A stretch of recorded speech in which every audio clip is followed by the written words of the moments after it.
without further ado, coming from ICANN TV, we like to introduce Ebony K. English to the stage. Let's get it. Welcome to the stage, Miss E. Thank you. Thank you. Okay. I'm Jay Juvie. Follow me on the IG at Jay Juvie. Pretty plain and simple. Grandeur. Follow me on Facebook, Grandeur. Hello. It's all you. Everyone, I'm sorry. I'm Ebony K. English on all platforms. You can follow me at Fahrenheit 803. Fahrenheit, that's it. hot or cold? Either way. Nothing else to talk about. However they want it. Let's get it. Okay. 803, baby. Okay. 803. Our first guest for our first season of ICANN TV is Miss Ebony K. English. Miss Ebony has a very, very, very, very life-changing story that may also affect or help certain individuals that was or may be in used to be in her current situation. Can you elaborate on your story, Miss Ebony? For sure. So I am a sobriety lifestyle influencer, and how I got to that point is I started to share my story of overcoming alcoholism about 6 years ago after I had my last drink. And I realized that people were really drawn to my authenticity and my transparency, so I just started talking more. But how I got into the challenge of being caught up in alcohol, I remember being 19 years old, going to my first fraternity party, and I had... Turn up. Yeah, turn up. Turn up. And I had my first sip of alcohol, y'all, and I remember being like, What you whoa, drinking? this is it. I'm not gonna say, because then that'll be telling the fraternity too. I don't want to tell on the fraternity. You ain't dry snitching? I'm not dry snitching. I ain't Wow. snitching at all. Wow. Okay. So I had my first sip of alcohol, and I just remember like, whoa, I don't feel anything. And from that moment on, I just went wherever the alcohol was, that's where I was, because I realized it was numbing my thoughts, it was numbing my feelings, it was just numbing everything, and it just kind of took over. From there, from the time I was 19, then I had a baby, and then there comes the things that come with being a parent and responsibilities and all those things. And I just, it got to the point where I was literally down in like 4 bottles of wine a night. What kind of wine you was drinking? Whatever was on sale. Good God. Whatever was on sale. I wasn't picky at all. I definitely wasn't picky. And then I got to the point where everybody else around me kind of knew that I had a problem. Gotcha. But they didn't really say anything. And then I knew I had a problem when I would like pregame, before the pregame. Gotcha. Be at home taking shots, and then I go to the party taking shots with everybody else. By the time they got to their second shot, I done took about 6, 7 shots sitting in the corner waiting on them to come catch up.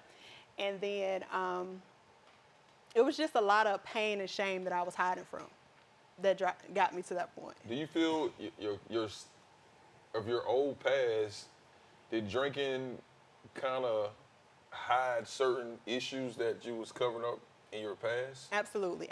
Once I stopped drinking, I realized that I had a lot of resentment and a lot of, I don't want to say hate, but a lot of dislike for my father.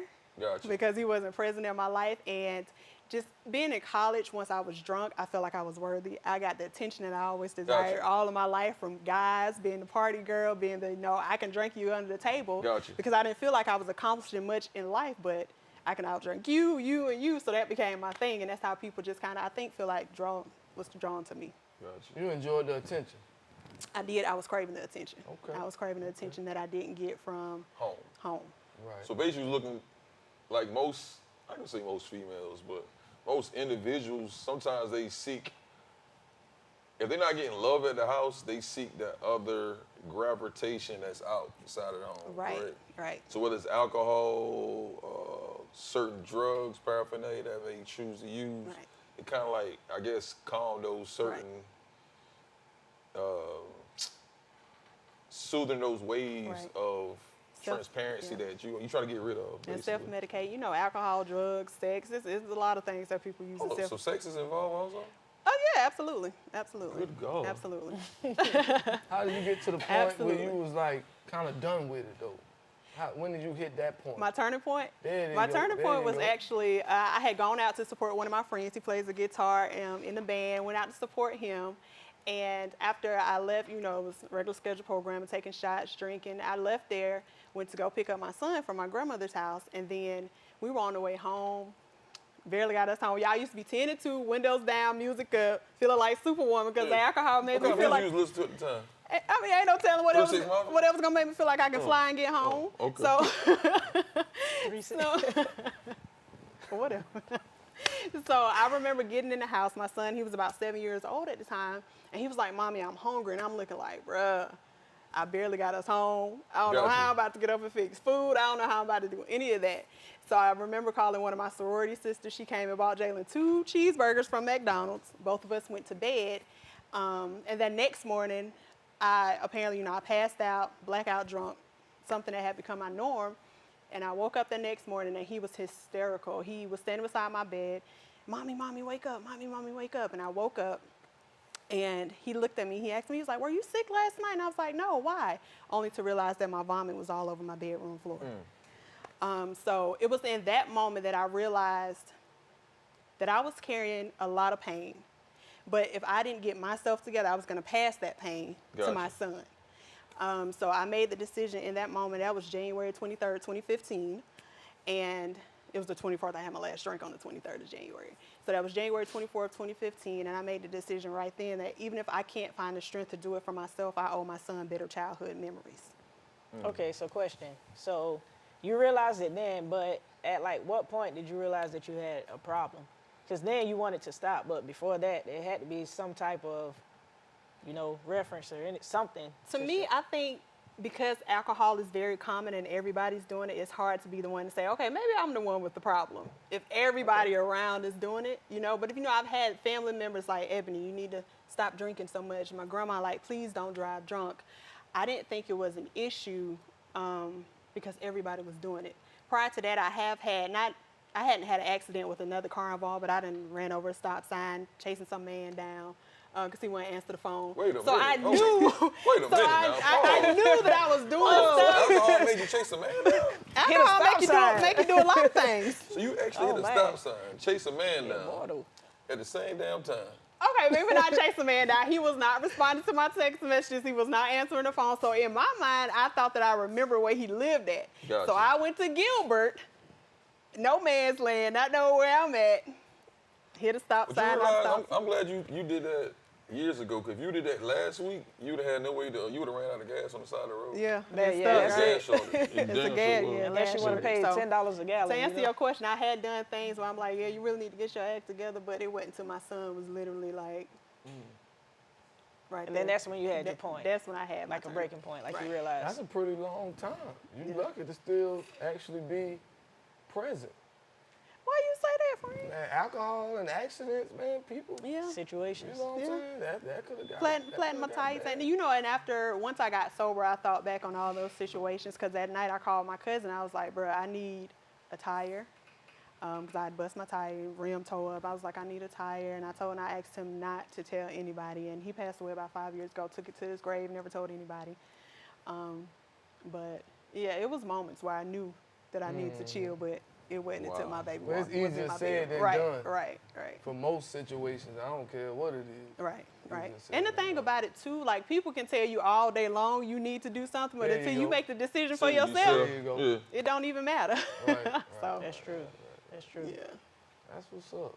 So you stopped in what year? What year was it? 2015 And you started in at 19. So I don't know what year that was. 19 to 2015.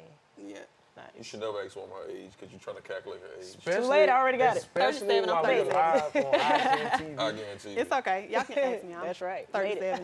You 37? Okay. I'm 37. You don't look 37. You don't? Well, thank you. That's why I'll tell you. Look. Prosper. But for anybody that's listening or viewing this TV show, what words of encouragement do you have for anybody, whether it's a male or female? What words of encouragement do you have if they're in that current state right now? I would definitely say to kind of own your truth, to kind of figure out, because like I said, I knew. You know what I'm saying? It's just my moment was my son. I knew all along that I was doing too much, but to give yourself some grace. And the main thing for me would to be find some support, find people that aren't going to judge you, find people that you can actually call when you're having a hard time.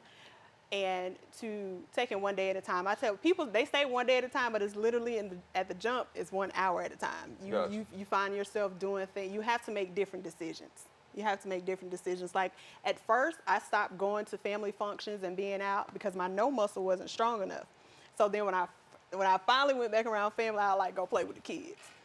You know what I'm saying? So you have to make different decisions. I would go play with the kids because, That's I mean, right. you over there You have to taking find shots. other ways. And I Yeah, just stopped other drinking. ways. You know what I'm saying? I'm Yeah. really trying to stick to this thing. So let me go play with who not taking the shots. we all know in our community, when you're having a cookout or a birthday party, it's gonna be damn alcohol. Yeah, alcohol's right? everywhere. So is it difficult for you to face those challenges?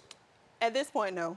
At this point, no, because anybody that I'm around knows the situation. I'm not drinking, and they don't be like, oh, Eb, take a shot. Now, earlier on, people be like, oh, you're not drinking for real? No, I'm not drinking for real. Gotcha. And I constantly, I had to say those things, but now 6 years later, everybody know it's all over the internet. Yeah. My family, friends know, so they don't even play with me like that. That's cool. But sometimes even, But it's everywhere. Now, are you asking, do I stay out of certain situations because I know alcohol is going to be present? No, because I'll be home. The only place alcohol is not present is in my home. got you. Otherwise, wherever I go. How about if you go to church and take communion wine, you would take communion wine? Well, church is a different conversation. Oh, okay. So mentally, she's there. She's okay. Oh, all right. She's Well, okay. that's the most important part.